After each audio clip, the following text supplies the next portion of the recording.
نادي الزمالك جه خطاب رسمي وانا قاعد مع حضرتك دلوقتي يا استاذ نبيل يا استاذ عبد السلام فتحي. هنعلق مع حضرتك دلوقتي ايقاف قيد 3 فترات، غير مشكله خالد بوطيب وغير كمان مشكله فرجاني ساسي اللي هنتناول كل التصريحات بتاعته مع حضراتكم في نهايه الحلقه. وبكده هيبقى في كوارث كبيره جدا جدا على نادي الزمالك بالقضيه اللي كانت على نادي الزمالك، ومشكله شيكابالا اللي كان بيطلع فيها الموسيقار او الرئيس السابق او الرئيس اللي بيحاولوا بقدر الامكان ان هم يغسلوا يعني عاره قدام جماهير النادي الزمالك دلوقتي، وباستضافه كمان فرجاني ساسي لتبويض او لتبييض الوجوه. انا مش عارف، طب ما كبيرك ممكن كلك طبق بليله هتبقى زي الفل،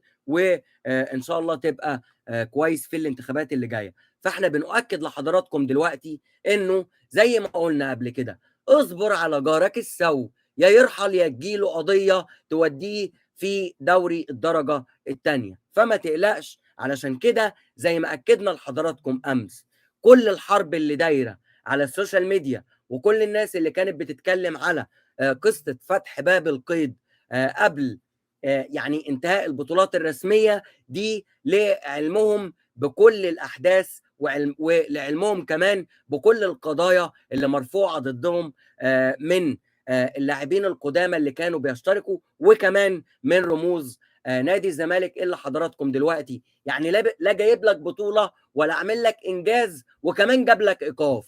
يعني تقدر تقول كده انه جماهير نادي الزمالك هترفع شعار في الايام اللي جايه دي مع اعتزال المرحوم. يعني كانت هنيله جابت لنا الوكسه واكل البليله بالايقاف 3 فترات قيد.